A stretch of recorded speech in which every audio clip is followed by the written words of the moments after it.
салом бинандагони азиз, барномаи ахбори озодиро бо хабарҳои навини Тоҷикистону ҷаҳон тақдими шумо мекунем. ҳоло таваҷҷӯҳ намоед ба сархати мавзӯъҳои барномаи имрӯз 19 феврал. вазири корҳои дохилии Тоҷикистон дар бораи боздошти аъзоёни гурӯҳҳои мамнӯъ дар кишвар маълумот дод. узви созмонҳои мухолиф бо ин гуфтаҳо розӣ нестанд. дар ҳеҷ ҷо пахш нашудааст ки онҳо чӣ гуноҳе доштанд ва чанд сол маҳкум ба зиндон шуданд. мақомоти интизомии олмон бар зидди гурӯҳҳои ҷиноии қавмӣ амалиётро роҳандозӣ карданд. ва Тоҷикистон барои ваксинзанӣ ба муқобили COVID-19 аз Бонки ҷаҳонӣ $21 миллион кӯмак дархост намуд. мақомоти вазорати корҳои дохилӣ имрӯз дар нишасти хабарӣ гуфтанд соли гузашта аз як ҳодисаи террористӣ пешгирӣ намуданд. ба қавли ин ниҳод як узви доиш мехост дар нисбати кормандони милиса дар ноҳияи шаҳри Нав сӯиқасд ва амали террористӣ анҷом бидиҳад. иттилои алтернативӣ дар ин бора ҳанӯз дастрас нест ва мустақилона тасдиқ кардани ин хабар мумкин нест. ҳамзамон вазири корҳои дохилии Тоҷикистон аз боздошти даҳҳо нафар бо иттиҳоми терроризму ифротгароӣ гуфт. дар натиҷаи муборизаи қатъи 1091 ҷинояти хусусияти террористии экстремистӣ ошкор гардида 271 нафар аъзоёни тарафдори ин равия дастгир карда шуданд. шумо доим ба ин диққат медиҳед ва мехостам номбар кунам кадом гурӯҳ ҳастанд. бародарони мусулмон 148, давлати исломӣ 39, гурӯҳи 24 8, ҳизби наҳзати ислом 17, ҷамоати ансаруллоҳ 8, ҷамоат ҳизби таҳрир 2 нафар, алқоида 3 нафар, ҳаракати толибон 1, ҷамоати таблиғ 1 нафар дастгир шудааст. дар ҳамин ҳол ҳусейн ашуров муовини раҳбари созмоне дар Тоҷикистон мамнӯи гурӯҳи 24 омори вазорати корҳои дохилиро беасос номид ва гуфт ки то ҳол айбномаи расмии аъзои боздоштшуда ва истирдодшудаи ин гурӯҳ барояшон маълум нест. инҳо аслан ҳеҷ асосе надоранд. танҳо дар соли 2020 3 нафар аз аъзои гурӯҳи 24 ба Тоҷикистон истирдод шуданд ва инро мо расман дар сайтимон пахш кардем.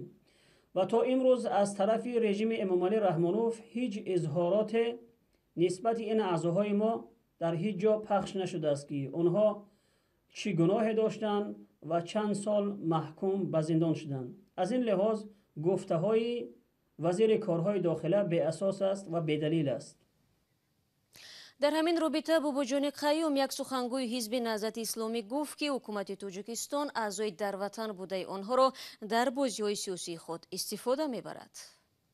мо борҳо таъкид кардаем ки ҳукумат бо аъзои дар дохили кишвар будаи ҳизби наҳзати исломии Тоҷикистон ҳамчун гаравгон муносибат мекунад. ҳар гоҳ фишор болояш бештар шуд ё ин ки хост иттиҳомеро болои ҳизби наҳзати исломии Тоҷикистон бор кунад, ҳатман чанде аз онҳоро боздошт мекунад ва зери шиканҷаву таҳдиду фишор ҳар чӣ бихоҳад аз забони онҳо матраҳ мекунад. дар идомаи нишасти вазорати корҳои дохилӣ ба гуфтаи ҳамкорони мо Сарвинози Рӯҳулло ва Шаҳлои Абдулло, вазири корҳои дохилӣ ҳамчунин ба суоли хабарнигорон дар бораи азият шудани Маҳмурод Одинаев, муовини зиндонишудаи раиси ҳизби Социал-демократи Тоҷикистон, ягона ҳизби мухолиф дар дохили кишвар, посух дод. вазири корҳои дохилии Тоҷикистон шикояти Маҳмурод Одинаев дар бораи шиканҷа шуданаш аз сӯи маъмурони пулисро рад кард. пештар Одинаев муовини раиси ҳизби Социал-демократ дар вақти эълони ҳукмаш гуфт маъмурони пулис дар вақти бозпурсӣ ӯро таҳти шиканҷа қарор доданд. Одинаев маъмур шиканҷа шудагӣ нест, вақте ки вай ҷиноят кардааст, мана аллакай суд баҳо дод. суд баҳо дод ки ҷиноят кардааст. леки саволаш надодем ки баъде ки ҷиноят кардӣ нисбати намояндаи давлат куҷо пинҳон шудӣ охир? вақте пинҳон шуд дар таххона рафтан гирифтанш ҳамонҷа худаш шиканҷа карда буд. азоб кашид. баъд гирифтем омардимш қай мо тафтишота идома додем ва баҳои ҳуқуқи суд аллакай баҳо дод. Маҳмурод Одинаев рӯзи 28 январи имсол бо қарори додгоҳи ноҳияи Рӯдакӣ ба 14 соли зиндон маҳкум шуд. додгоҳ ӯро дар авбошӣ ва даъват ба сарнагунии ҳокимият айбдор кард. додгоҳ ҳамчунин ҳабибулло ризоев писари маҳмурод одинаевро 58,000 сомонӣ ҷарима баст. маҳмурод одинаев рӯзи 28 январ пеш аз эълони ҳукм ба хабарнигори озодӣ гуфт баъди боздошт маъмурони пулис ӯро шиканҷа карданд ва сутумӯҳрааш осеб дидааст.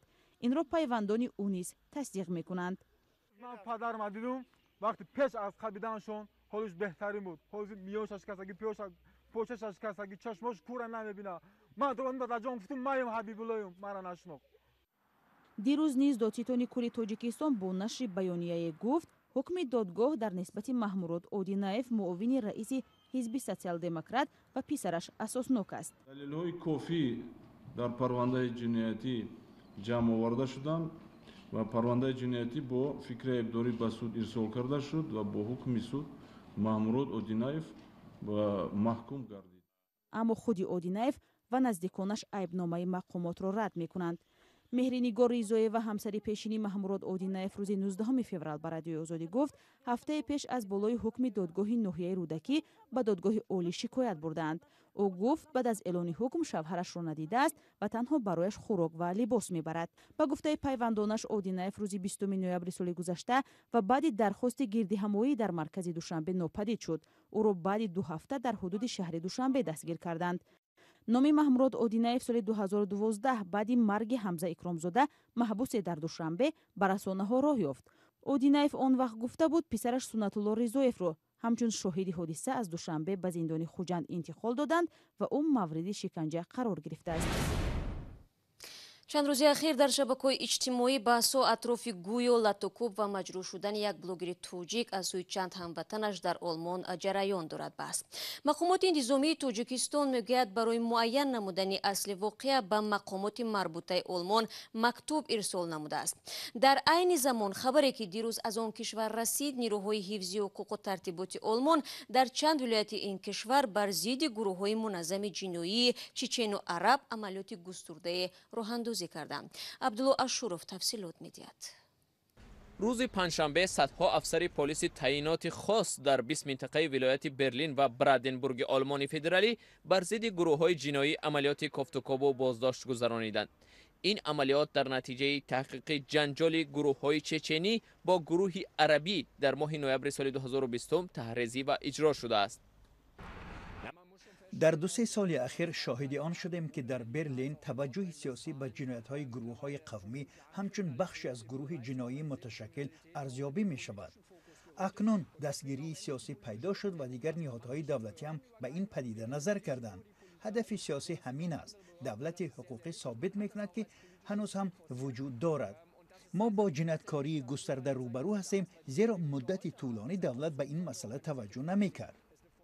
додситони ин қазия гуфт ки 2 нафар дастгир шуданд. ӯ афзуд ки таваҷҷӯҳи муфаттишон ба фурӯши маводи мухаддиру силоҳ ва халалдор намудани тартиботи ҷамъиятӣ ҷалб шудааст.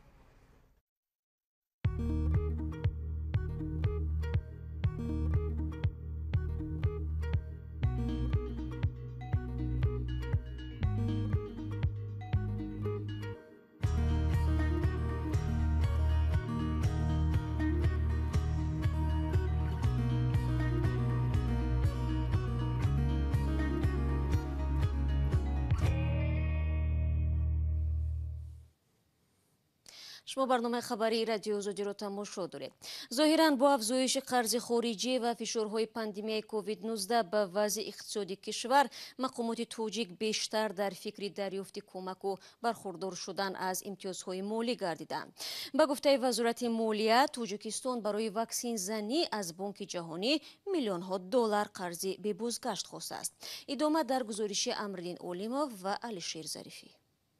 тоҷикистон барои ваксиназанӣ ба муқобили COVID-19 аз Бонки ҷаҳонӣ ба маблағи 21,3 миллион доллар грант ва ё кӯмаки бебозгашт талаб кардааст. ҷамшед Каримзода муовини аввали вазири молияи тоҷикистон рӯзи 19 феврал дар ин бора дар нишасти хабарӣ иттилоъ дод. ӯ гуфт бо ин маблағ ҳудуди 1 миллиону 800 ҳазор аҳолии тоҷикистон ва ё 20% аҳолии кишвар ба ваксиназанӣ фаро гирифта мешаванд. барои маблағи соҳаи иммунопрофилактика алянси глобалии ваксинаҳо ва иммунизатсия ба ҳисоб меравад. дар ин робита аз ҷониби вазорати тандурустӣ ва ҳифзи иҷтимоии аҳолӣ و وزارت مالیه در دوره همین مکانیزم جهت وارد نمودن واکسن ضد بیماری سرایت کرونا درخواست و روانه کرده شده است. برای در قسمت نمایندگان وزارت دقیق نگفتند که واکسینه زنی رایگان صورت میگیرد یا نه. تنها تاکید نمودند که فعلا مسئله دریافت مبلغ در بررسی است و با دسترس نمودن آن گام‌های بعدی در این سمت روشن خواهد شد. قبلا بانک جهانی خبر داده بود که برای واکسینه زنی بر ضد کووید 19 به تاجیکستان 8 میلیون دلار کمکی به بازگشت می‌دهد. این تشکیلات بین المللی گفته بود با این مبلغ‌ها معلمان، طبیبان، بازنشسته‌ها و نفران دارای بیماری‌های مزمن با امکانی بر ضد کرونا ویروس فرا گرفته می‌شوند. هراس دارند برای معاین کردن که آیا من کرونا ویروس نباشم. جمال‌الدین عبدالزاده وزیر تندرستی تاجیکستان هم روز 12 فوریه در نشست مطبوعاتی گفته بود که دوشنبه برای خریدن واکسن اسپوتنیک وی با مقامات روسیه مذاکره دارد. وی افزود تاجیکستان 20% واکسن ضروری را در دایره برنامه کوواکس سازمان جهانی تندرستی به پول دسترس می‌کند، ولی باقی مانده را باید بخرد. مقامات تاجیک میگویند از اول سال روان در کشور حالت‌های گرفتارشوی و فوت از بیماری کووید 19 ثبت نشده است. با اطلاع وزارت تندرستی تاجیکستان تاکنون 13308 نفر در تاجیکستان به بیماری کووید 19 گرفتار شده، از این شماره 90 نفر فوتیدند. آماری که متخصصان و برخی از ساکنان به آن به شبهه می‌نگرند و میگویند که آمار اصلی میتواند از این بیشتر باشد. امرالدین علیموف، علیشیر ظریفی، رادیوی آزادی، دوشنبه.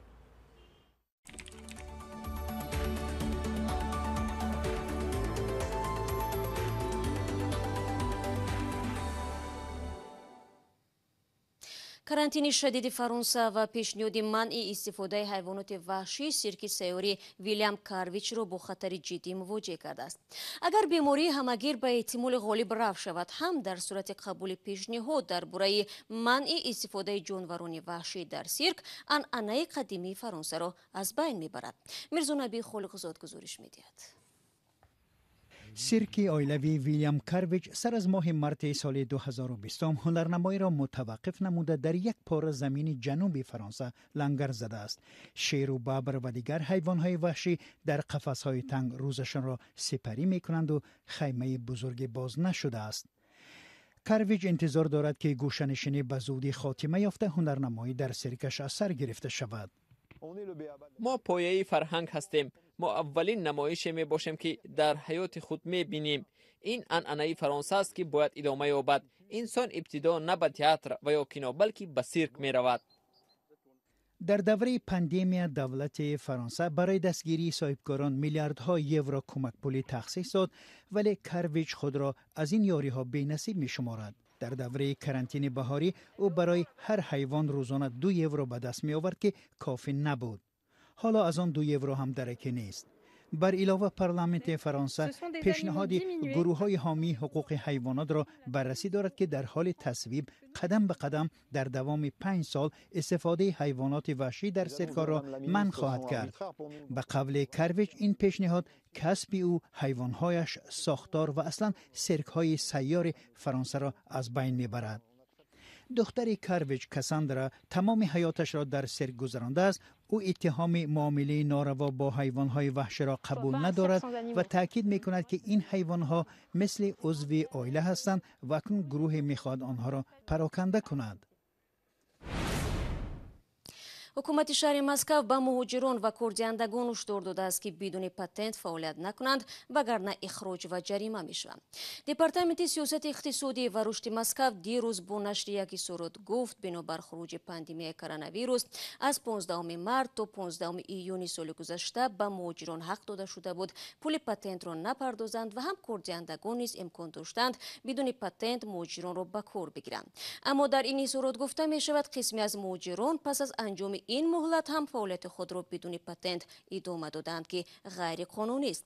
این اداره حکومت مسکو گفته است در صورت بی پتنت کار کردن مهاجر هم خود او و هم کارده را جزا خواهند داد. برنامه امروز رو با همین خبر خلاصه میکنیم. سپاس بینندگان عزیز که تا آخر برنامه ما رو تماشا کردید.